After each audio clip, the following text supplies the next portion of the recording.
Hello, world. Welcome to the Speed Strength Show. I'm Tommy. And I'm Braden.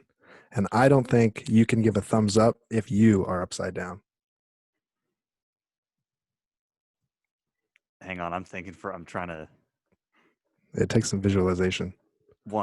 I feel like I'm back in anatomy class, when you're taking a test and they're Oh, asking you yeah. about different movements and you see people in the classroom like twisting and like moving their arms and doing all this stuff. They always I'm did trying. say you have a cheat sheet right with you all the time. That's right. And so I'm trying to think like, okay, if I go thumbs up, hmm I guess you could you invert?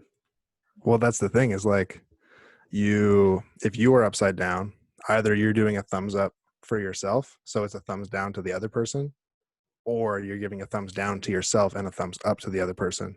Oh, there's no And so congruency. how are they interpreting what you're doing? You know what I mean? Because like my instinct is to go thumbs down if something's bad, but to them it would be like, oh, thumbs up, that's great. Well, yeah, so it's the opposite. Yeah, that makes sense. Where You know, it's the so it's opposite. As we're for right side up and I go thumbs up, we're both seeing the well, same thing. exactly. So it It's like changes when the perception. it's like when you say like, well, even right now we're facing this, like we're facing each other. So I Yeah. say turn left. Well, who's left? You know, Who's left? Mine or yeah. yours? And then you got to do the whole L thing because you don't know which direction is which Like anyway. which one's left and right again? Yeah, Oh yeah, not this way because it makes a backwards L. yeah. Yeah, I wasn't thinking about that. That makes more sense. The perspective is completely different Mm-hmm. and completely Mm-hmm. throws it off. Mm-hmm. So Yeah. it is So possible to give a thumbs up yeah, if you're physically upside possible. down. Yes, it's physically possible to move and manipulate your body in such a way. Yeah, it's just It's going to be mixed messages though. yeah. Is the meaning conveyed? Is where I was coming at it from. Likely not. Mm-hmm. So the moral of the Yeah. story is don't be upside down. I mean, it's hard to do a lot of things upside down, I think. Yeah, so if you're not upside down, it's just going to make your entire life a lot easier. Mm-hmm. Yeah, I would say so. So that's the takeaway for me. At least this is what I'm going to take away from that is don't be upside down. Is this where we insert a joke about Australia? No, maybe. Okay. Okay. I Your didn't call. have that one prepared. It was your hot take / question for this episode. So I'll let you decide if you want to go there or not. Because I don't have Well, anything prepared. so I've never been to Australia. I Neither think it have would I. be nice. I think it'd be nice to go at some point. Based on the little I know about Australia, it seems like things are difficult down there on account of the weather and the rugged terrain and the variety of wildlife. And the toilets flush the opposite way. That's I feel another like that thing would that I've mess heard. you up. Like you'd be looking at it, you're like, this isn't right. Do you ever? I honestly don't know which way they go though. Like I don't really watch ever. You know? What is it? Clockwise? Well, I don't know. That's what Yeah, no, I'm I trying have to no idea. envision, like I'm envisioning what, yeah, it'd be clockwise. Do this. Now I'm not sure. Yeah, Now you see, I have don't me, know. now you have me questioning whether I actually know it or not. I don't know. I'm I, almost have to be like, give me a moment. I'm just going to run over to yeah. need to double check this now. Well, that's like yeah, like, literally like 5 minutes ago. We have no idea. I didn't look. I have no idea. Well, now I'm like, I was very confident as you were talking. I was like, yeah, the flush the, and now I'm not sure. Hmm. You have me questioning myself now. Well, we'll have to check later then, I guess, and reconvene. I guess so. Because yeah, now I'm genuinely not sure. Yeah. Oh, anyway, how did we get to that? Well, that was my fault, but that was a unique journey That was a from unique that journey. opening statement to Yeah. getting confused as to which way the toilet flushes. Yeah. But if we did learn anything, well, we learned not to be upside down. That's for sure. Mm-hmm. And we learned that I thought I was going to be able to make this transition, the the message, the action needs to be specific to the meaning for the message to be conveyed. Correct. Because if it's not, Maybe. then we end up with the upside down thumbs up. Yep. And two people are looking at two completely different things, and we're not sure Yep. what it means. Exactly. And in that transition, I said the word specific, which means it was perfect because that's what we're talking about today. So Specificity. I nailed it. Yeah. So we'll see where this goes. It could go anywhere based on the conversation we just had. But I wanted to start it by asking what it means to you, because I think specificity means a lot of different things to a lot of different people. Yeah, it's definitely one of those things where I feel like if you talk to 10 different people about what do you define as being specific, Mm-hmm. you're going to get 10 different answers. And maybe not everyone's going to be in agreement.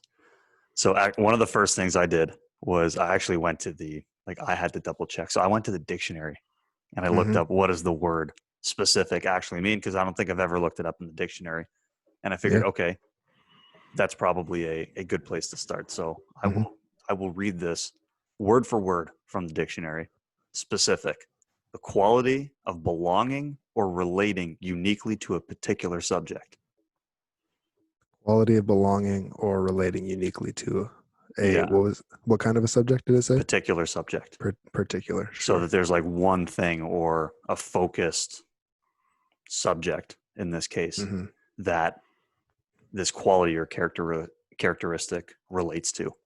So to me, from a training standpoint, when I think of specificity, I think of is what we're doing matching the demands on the athlete. So to me, it's about matching demands. So if the athlete is facing, or could be an athlete playing a sport, could be somebody working to achieve some sort of fitness goal, whatever, what are the demands that they have on them? And then are we doing things in training that are specific or match the requirements of those demands on the person? Right. So in that context, the subject would be the sport or the training adaptation, you could even say.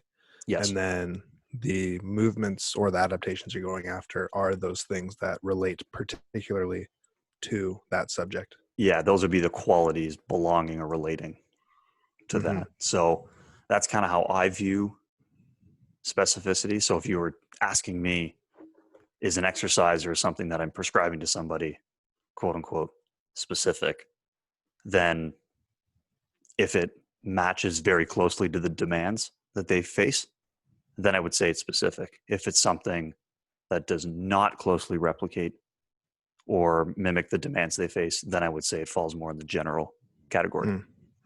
Yeah. The demands as a whole are even like a portion of those demands. You could, I think for sprinting, like if we're talking about your track work, obviously a lot of the work that powerlifters are going to do in the weight room is very similar, matching a lot of the same demands as the actual sport. Yes. But if you're looking at like football, volleyball, basketball, like different sport athletes, you're only going to get a portion of the demands in the weight room. And as long as that's what you're trying to target, then the exercise is specific to the sport, in my opinion, anyway.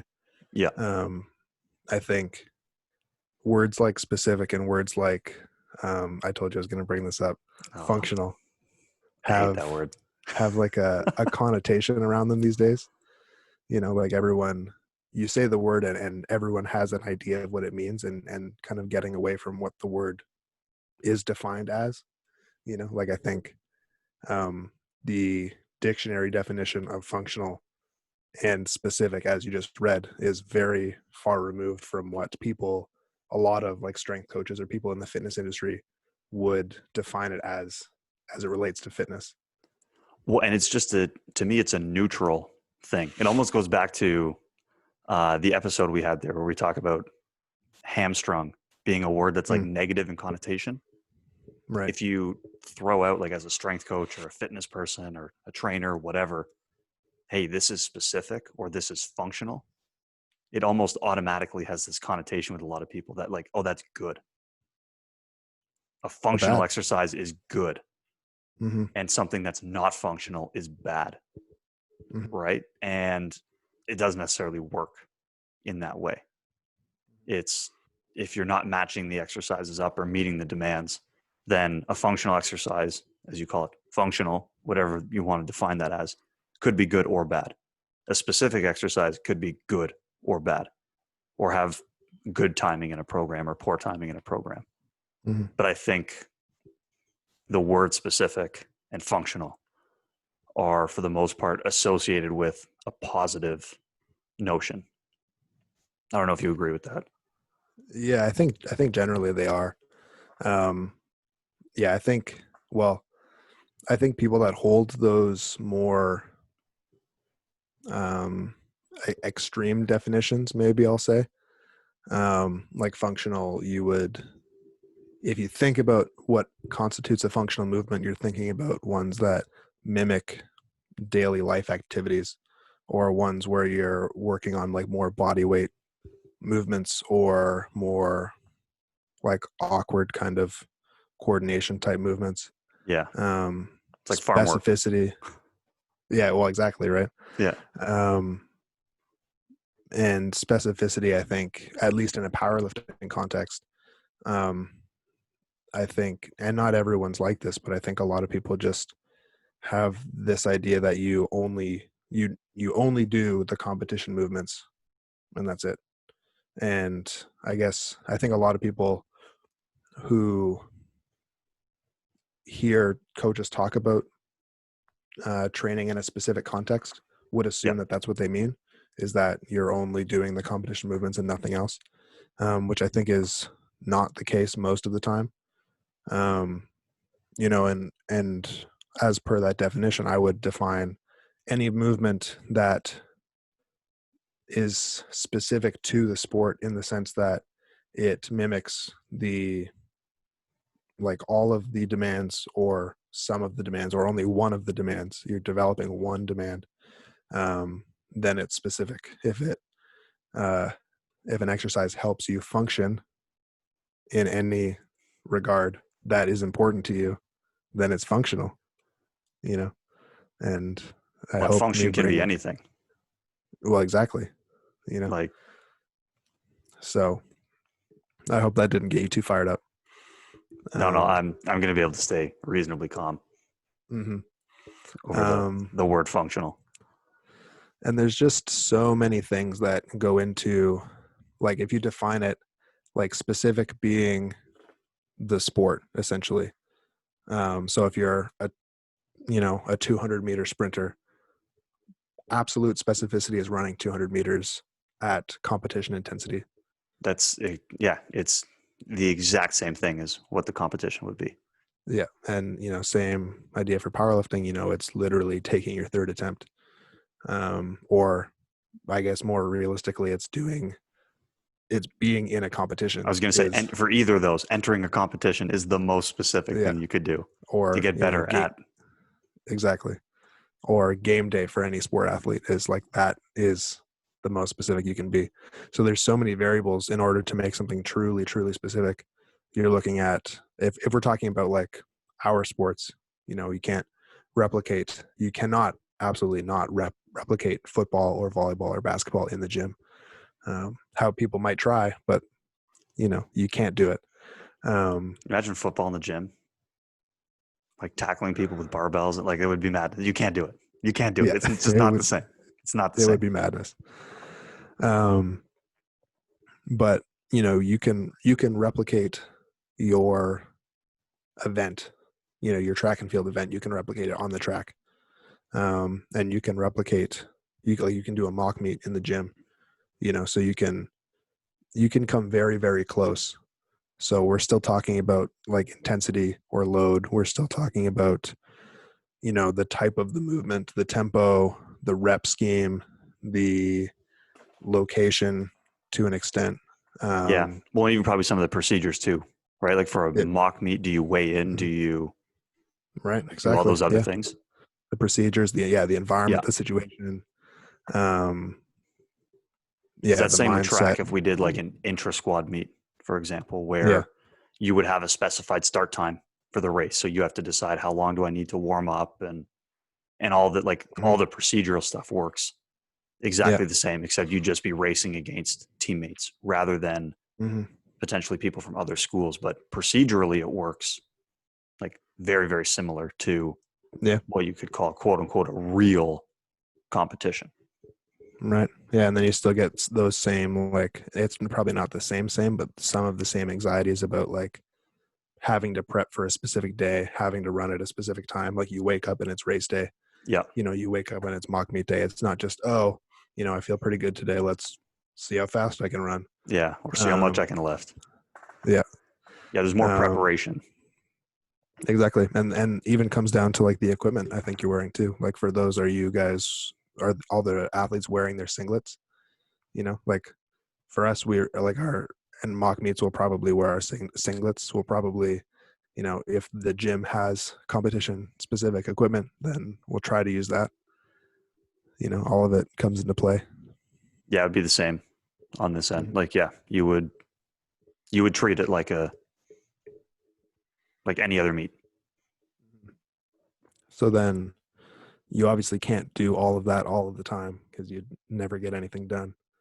Well, yeah, it doesn't give you a Um, chance to work on the other things that help yeah, contribute. exactly. Well, and even just it's not practical to like, 3 times a week you have this big mock race day planned where you weigh in and have Well, it your would be the race same time as and you have your could you singlet. imagine a power lifter doing 3 mock meets a week, every No, meet, they would like every week? That'd be, they would die. Yeah. you'd be Like most ruined. people don't squat and deadlift that many times a week. So Well, exactly. So yeah. it's the same thing. Like if you just put somebody in a competition setting every second day, depending on the sport, Yeah. you would just mangle them. Hmm. And yeah. And so then you have to, in all training, there's always at least a few degrees of separation Yep. from what you would count as the most possible specific movement or loading or whatever. Yeah. One of the things that I find is often associated with specificity is the way something looks. And Mhm. I compare it a little bit to like the term validity, right? So if we look at validity from a testing or a research standpoint, where validity is how well does something measure what it's supposed to. And within that, there's various like forms or types of validity. And one of those validity types or subsets is face validity, which is how much does it look like something is testing what it's supposed to.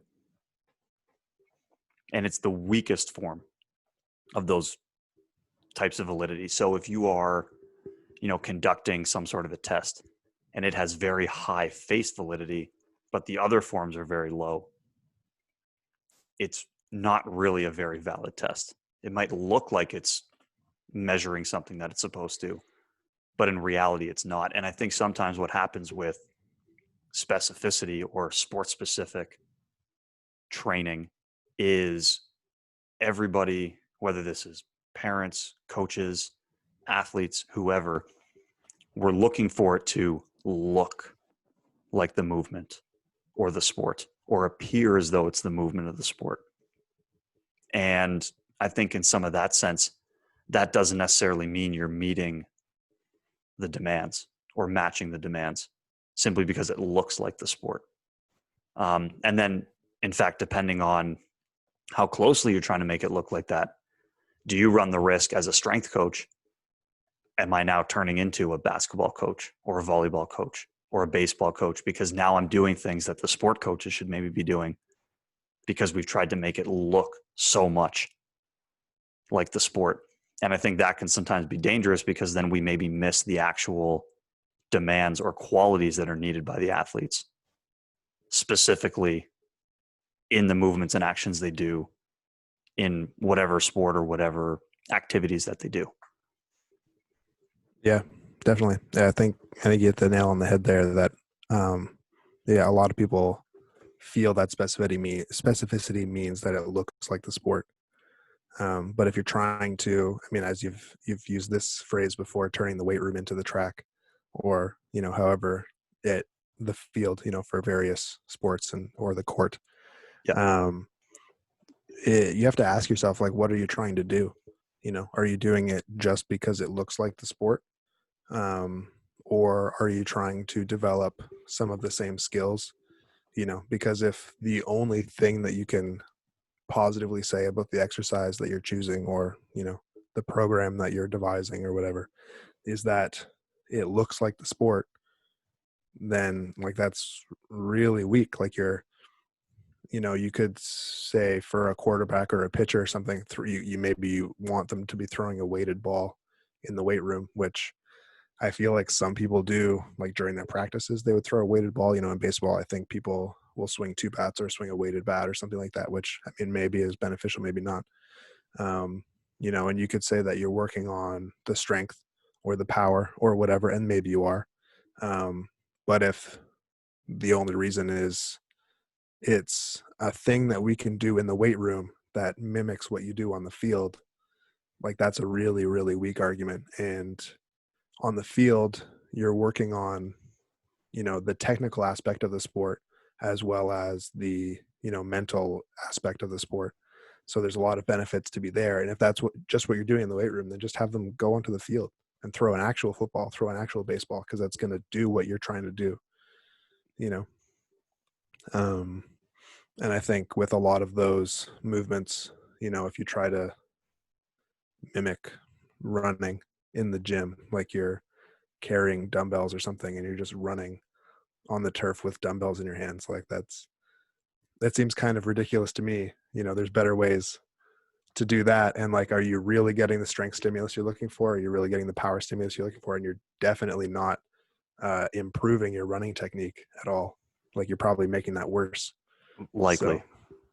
So, yeah, like it's one of those things where just because something doesn't look like the sport doesn't mean it's not specific. I mean, a great example, I'll probably even post it on my Instagram to like advertise or, talk about this episode, but there's a really good chart from Charlie Francis where the chart is the velocity curve of somebody sprinting.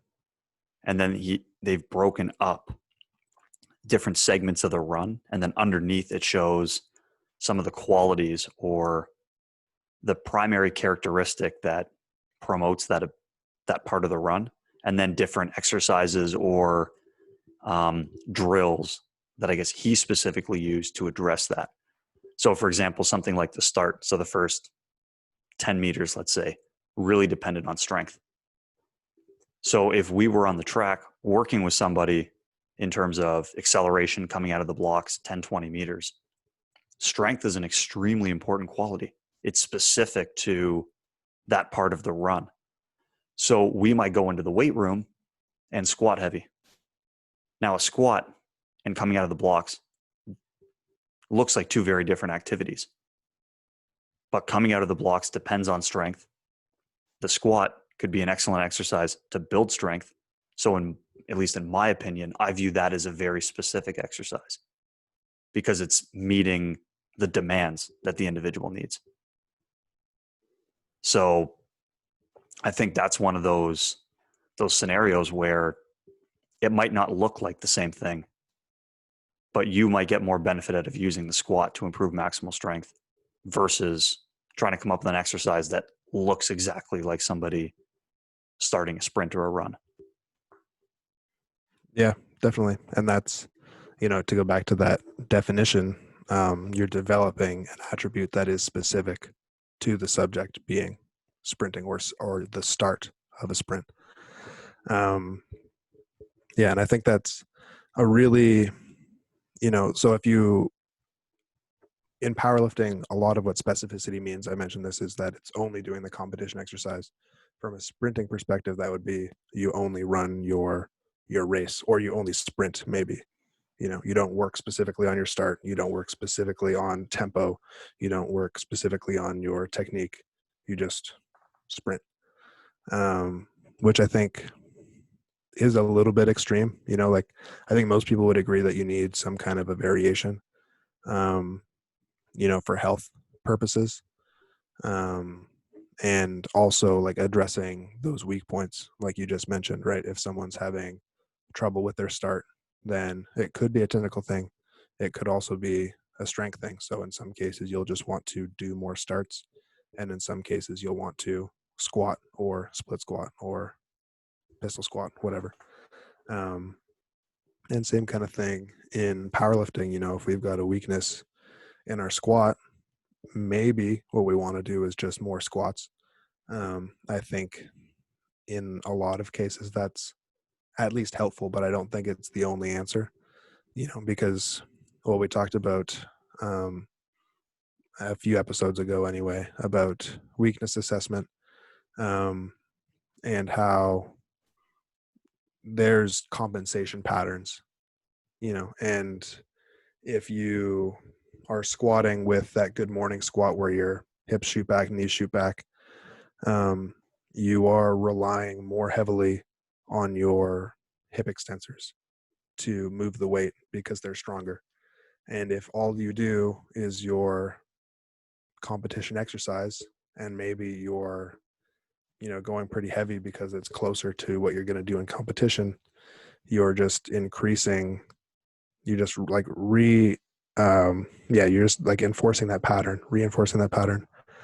And you are, of course, getting strength benefits from it because, you're moving weight, but you're putting most of the weight on your hip extensors, which are already strong. So they're getting stronger and stronger and stronger, and you're never working on your weak points, So at some point, there's benefit to doing a different kind of a squat, like a front squat, so you can focus more on your quads and bring up that weak point. There's benefit to doing quad extensions or, split squats to bring up that weak point. And that's just stuff that you don't get from the competition movement. Yeah, and like you said, sometimes you need to go to those different places to get other qualities that still contribute to the overall performance. Like strength is not the only factor that matters in powerlifting. It's an important quality, but it's not the only quality. Just like in track, if we look at sprinting, okay, speed is the most important, but it's not the only quality that you need. And the competition itself may not necessarily be the best training modality to promote those other abilities. Like you mentioned, if you just keep doing the competition squat, there are other qualities or adaptations you're not going to be able to get that maybe another exercise would be better at. Same thing with sprinting. You can make somebody a lot stronger in the weight room than you can on the track. Certainly. It's a better modality to train that quality. So I think, that's one of the things that I find with specificity is that I think a lot of times we get trapped in looking at what the movement appears to be, but it's about matching the actual demands.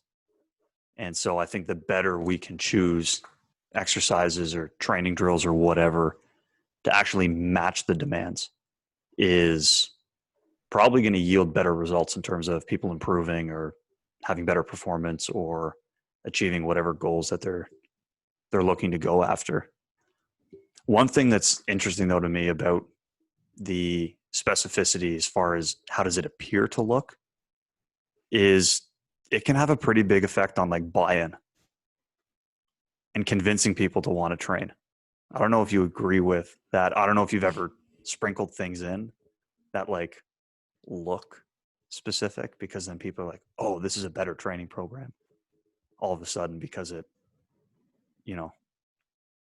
the athletes or the coaches might think, oh yeah, this is training for our sport and our sport only. This is really, really good for us. And it can build that buy-in. I haven't done it for that purpose. Okay. I definitely do see how that would work. At least I don't remember doing it for that purpose. But I fully believe that that has an impact on the athlete and definitely on the coaches. Um, and I've programmed things that I think look to an extent similar to, you know, somebody's sport. Like, again, I work with mostly powerlifters, not a lot of sport athletes right now. Yep.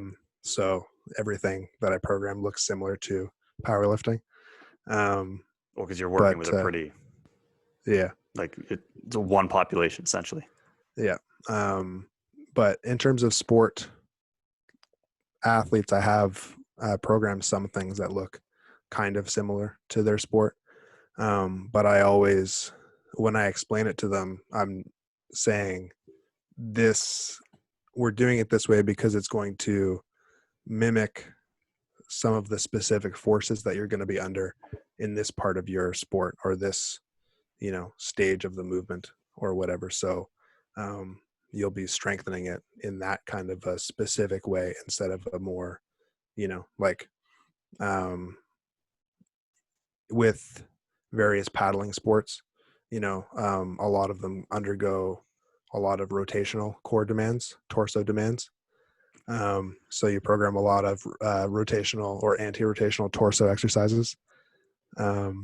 So you can program like a bird dog or a Palloff press, which is pretty just general rotation, or you could get into like chops and lifts and like split stance chops and lifts and like various things that that at least can modify the movement to have a more specific angle of rotation or a more specific like base of support. Yeah, it brings it a Um, little closer to the like yeah, actual event. exactly. And I think from that perspective, there is merit to it looking like the sport, not for its own sake, but because if it looks like the sport, then the muscles will be in similar positions. And therefore, like, again, you have to set it up right, but it could lead to more transference because the muscles are going to be working in a way that's closer to what the sport actually needs from them.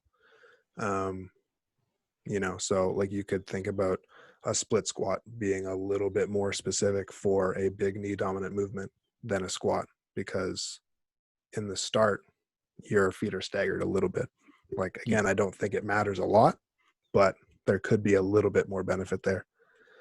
And that falls under the demands.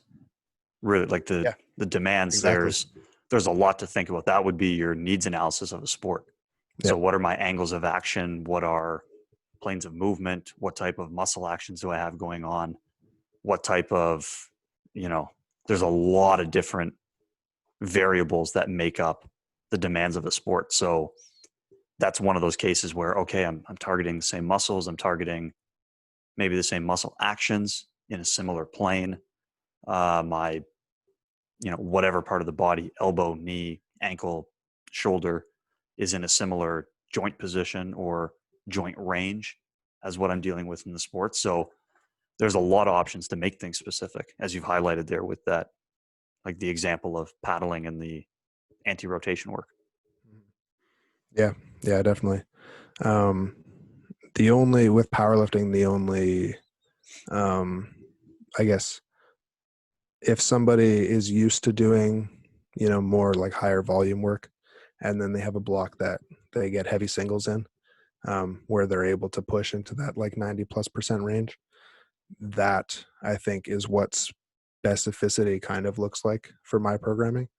And again, I do it probably, if they're getting singles, it's probably close to competition. Um, so that's kind of the main reason for it, is to get used to the demands, and to like integrate all of the skills that we've developed into that kind of a heavy load. Um, but that sort of thing also helps a lot with buy-in. I mean, not that like buy-in's a huge concern, but people get excited when they see heavy singles in their program, um, which there's benefit to that in itself as well. Yeah, one example now that's come to me is I think back to when we were working with basketball. Mhm. and we threw in a few variations on some of the med ball slams, Oh yeah, I remember. which, I mean, like that crossover step to slam, or that like drop step or open step to slam. Hmm.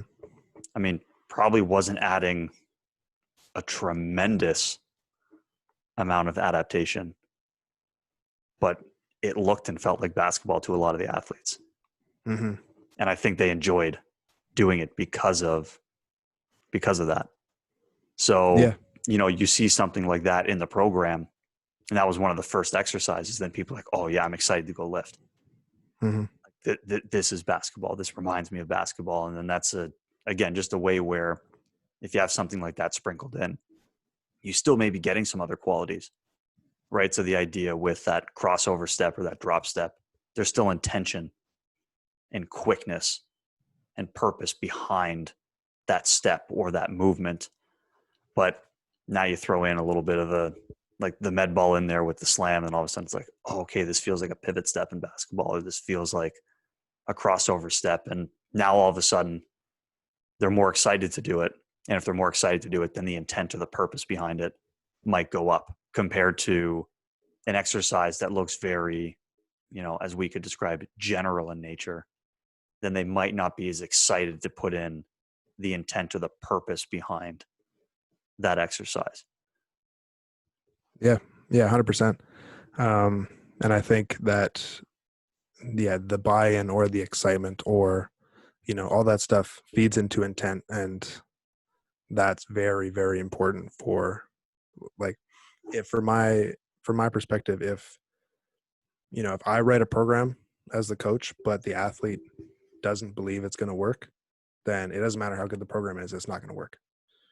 you know and so it's important to have that athlete buy-in. It's important to have that intent. And if choosing exercises that look a little bit more like the sport helps with that, then there's definitely positives there. And I mean, we're different and probably better coaches by now, so we would probably program it differently now. But like, I think there was still a lot of other benefits to that.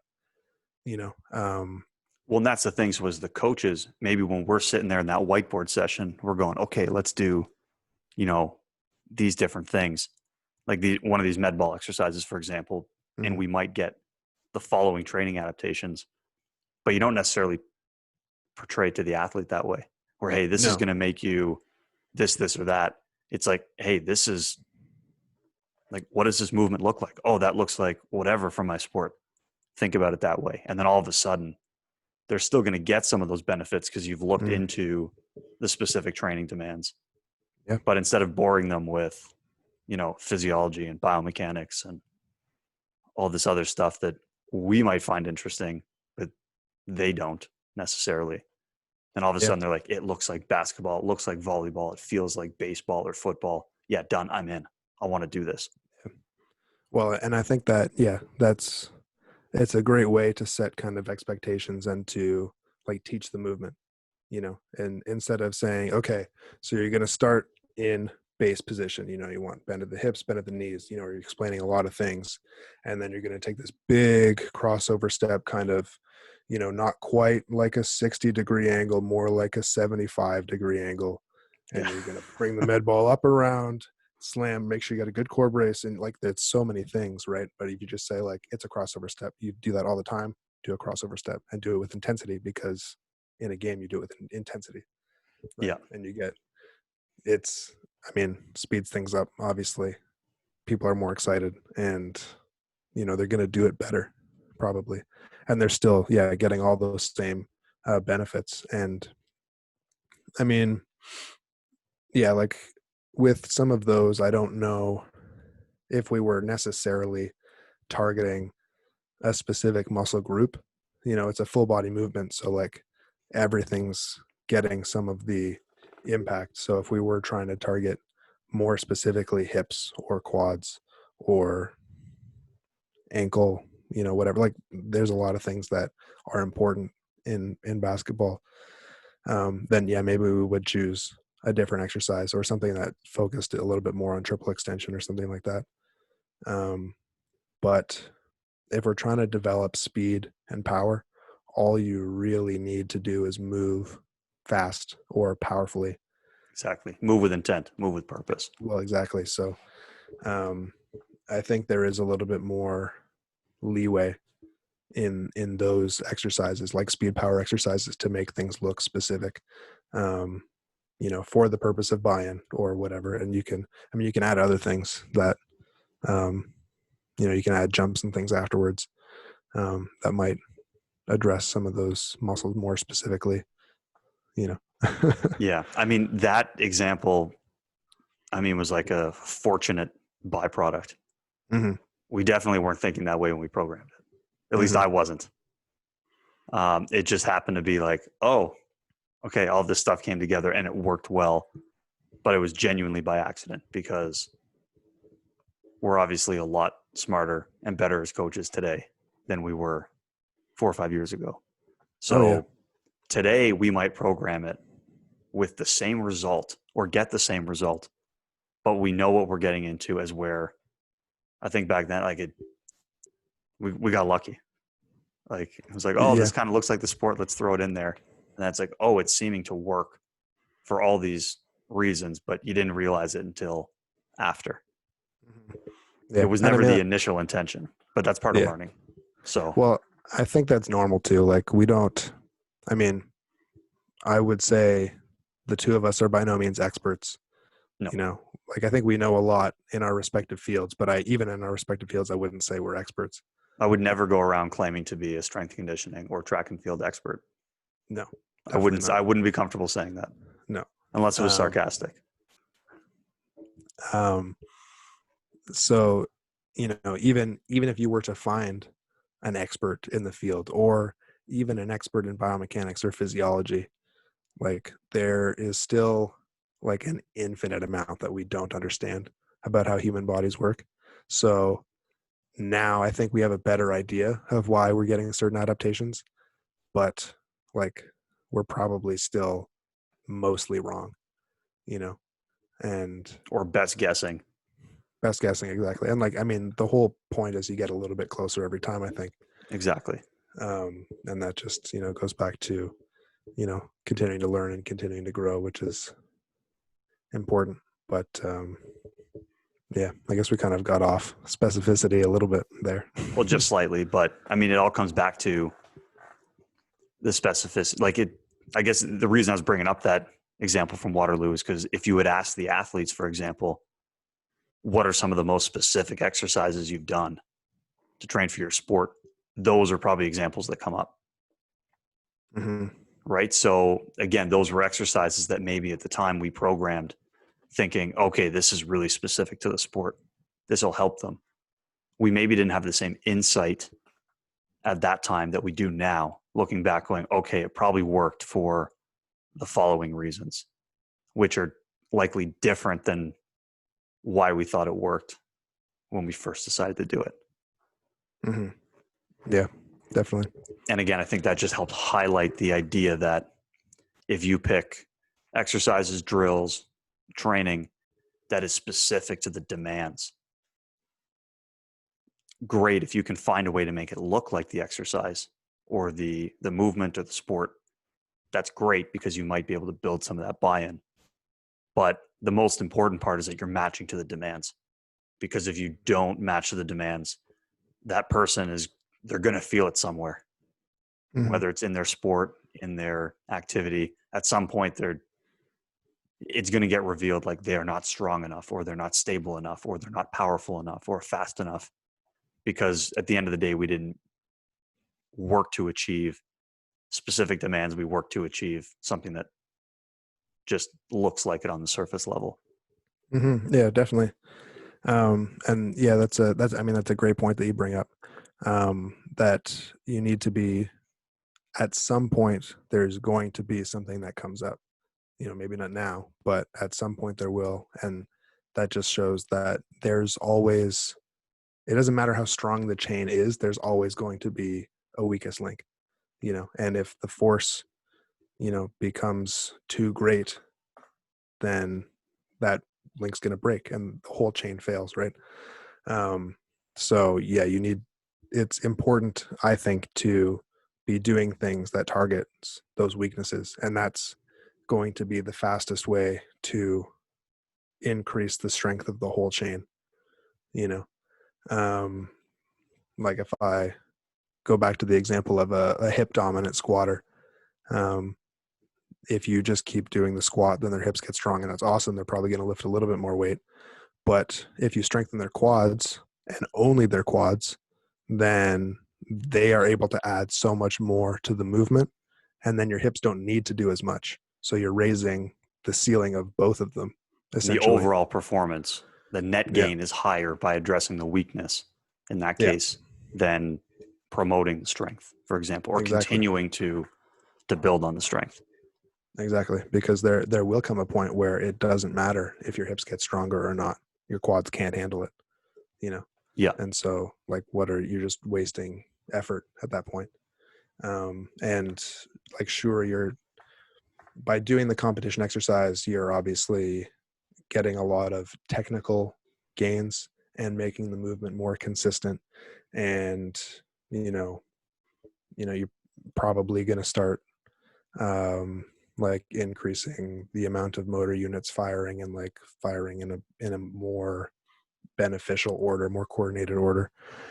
So you are going to get those technical gains as well. And I think that's really important too, obviously. And if you're doing too much variation, you're not going to get that. And you're just going to start to get some inconsistency in that movement, or some like confusion of the pattern. But yeah, you need to start bringing up your weak points. And you also need to, I think a little bit of variability is important.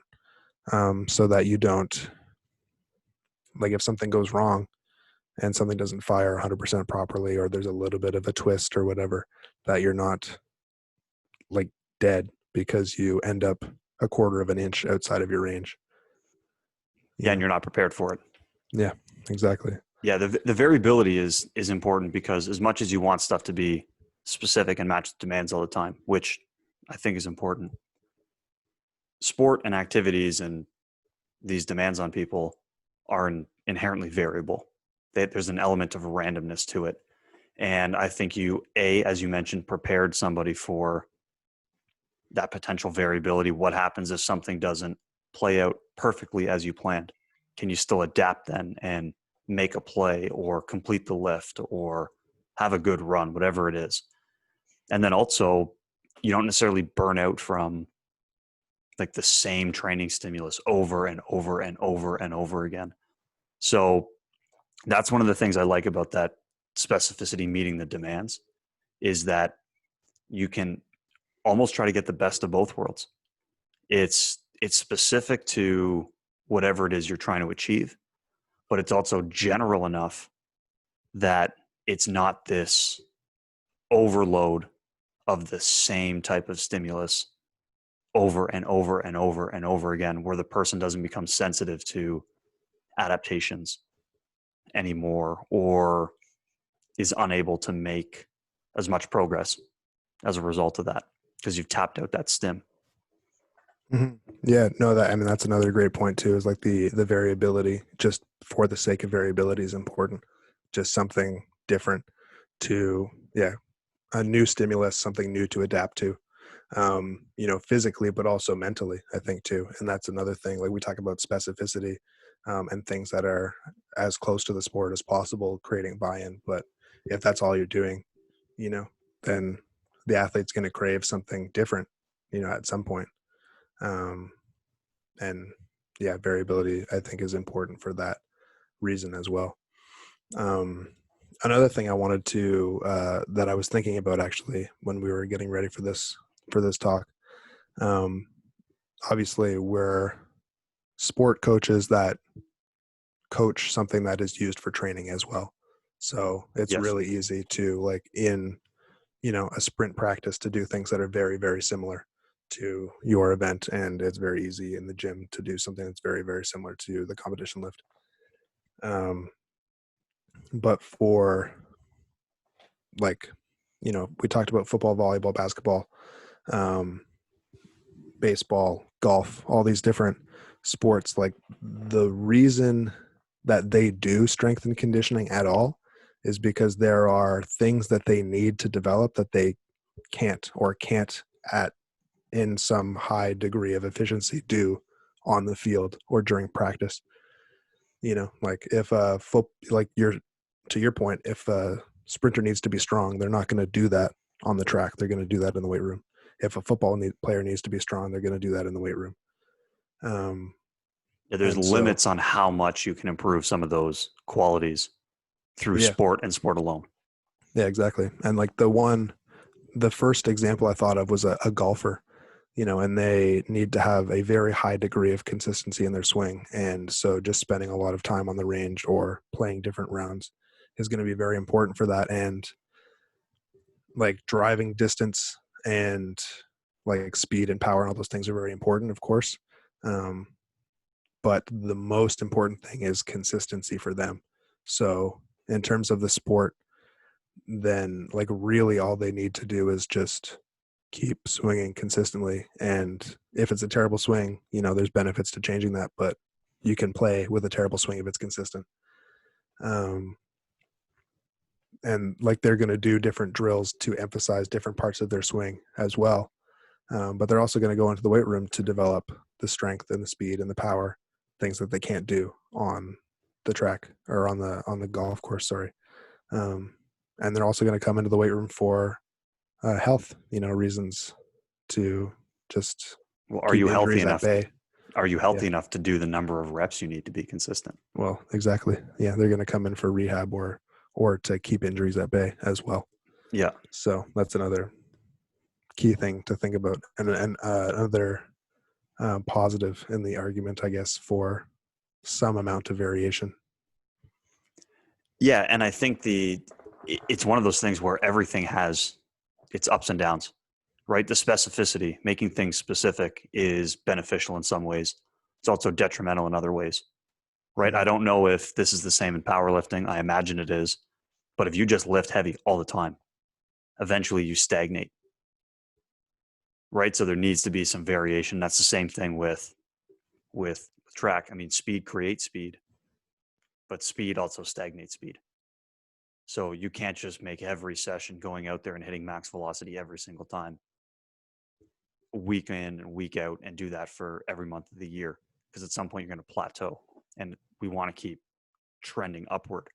So obviously specificity brings some positives and negatives to the table. General training also brings some upside and downside, and variability brings upside and downside. So when we're trying to put something together in a program, the more you can tap into the beneficial components of those different, like of variability and specificity and general training, I think the better overall it can be. And can you find a way to incorporate a number of those different elements and not just having to get stuck with, okay, this is going to be a variable training block. This will be for general stuff. This will be for specific stuff only. Is there a way that, it can all kind of come together nicely? That might be easier said than done for certain sports. Might be easier said than done based on someone's experience level as a coach, and are you comfortable programming that way? But I think those are interesting points to bring up about variability and general training exercises or stimulus, because it relates really closely to specificity in terms of trying to get the positive or most positive possible adaptations out of those things and trying to mitigate the downsides as much as we can. Mm-hmm. Yeah, definitely. I mean, it for sure. Yeah, there's ups and downs about everything. And like we talk about how, some exercises are good in some contexts and bad in other contexts. And like, there's no good or bad exercise. It depends on how you're using it.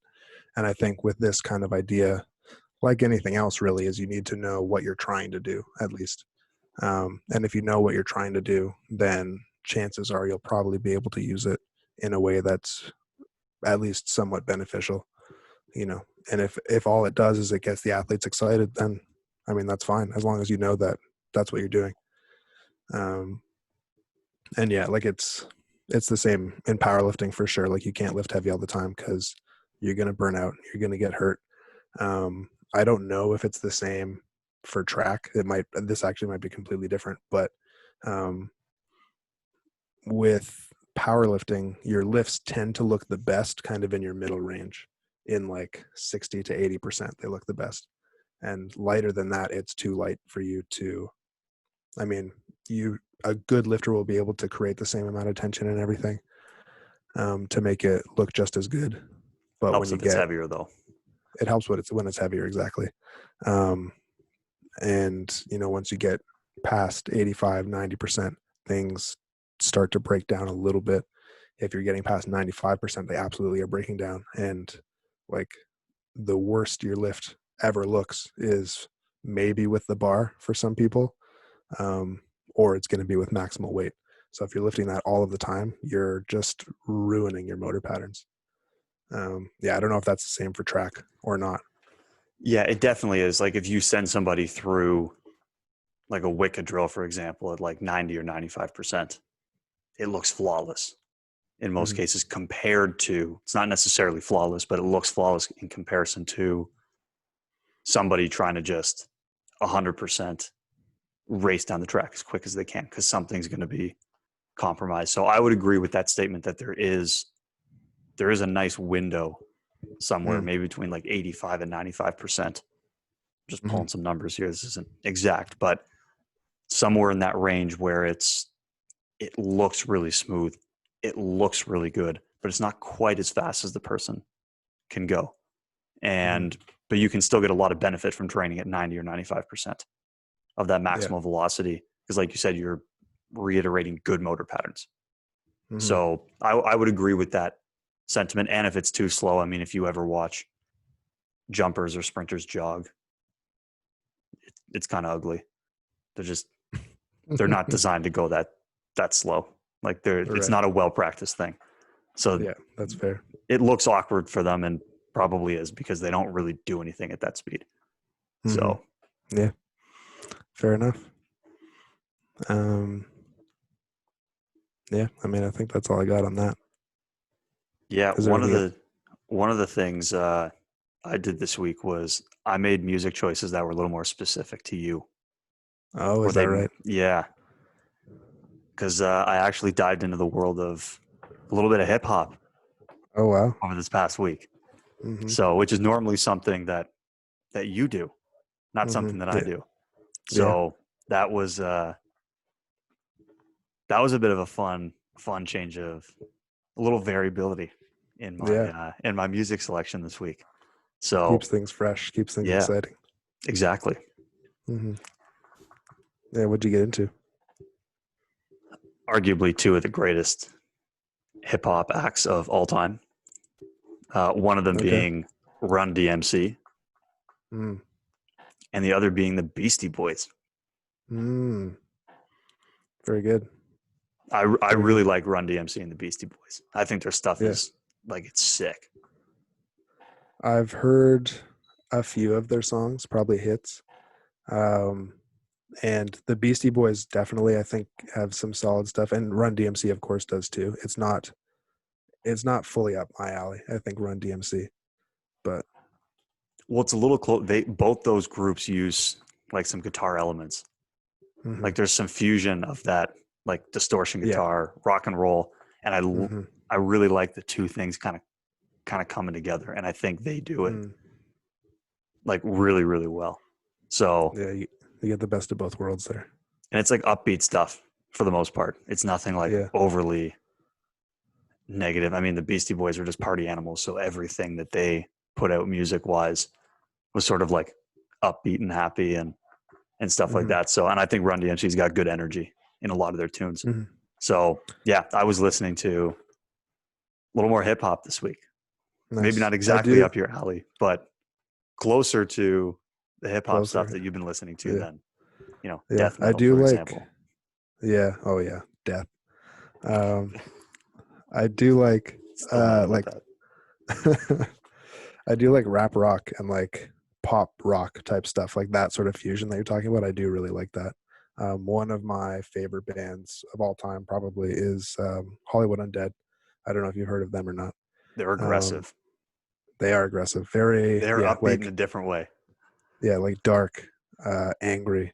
It's very. They got some good party songs, but they're very profane as well. So be careful if you're listening to those ones, I guess. But know your audience. They're one of the first rap rock groups that I got into. Yeah. This week though, I've been kind of all over the place actually. A little bit of like Ed Sheeran and like Pitch Perfect soundtracks again. Pitch Perfect is good when I'm doing work. Yeah. But yeah, like Ed Sheeran, Bon Iver, Aloe Black has kind of been some of the stuff that I've been listening to. So kind of been bouncing around. Nothing too consistent. I usually expect Specific. a musical adventure from you. Yeah, that's what it is. It's always an adventure. I'm usually expecting some sort of, I was over here and over there and listen to this person and that person. And Yeah, it's actually really rare for me to like listen to one person for like a week. You know, most often my playlists are a compilation of these 6 new songs I've heard recently. So as it's over and over and over. Yeah, it ends up being like 3 from one person and then 3 singles. So, but yeah, that's been good. Mm-hmm. So I think that wraps up episode 8, 7. I'm losing track now. We're gonna have to stop numbering these. Yeah, because I'm losing track. Yeah, we're not math experts. We're getting close to double. We're getting close to double digits, and I'm not sure if I can count that high. Yeah. Well, we're not anything experts. Apparently, Correct. we said that earlier. But anyway, whatever episode number this is, thanks for coming along, world. That was a Speed Strength Show. I'm Braden. I'm Tommy, and we'll see you next week. Peace.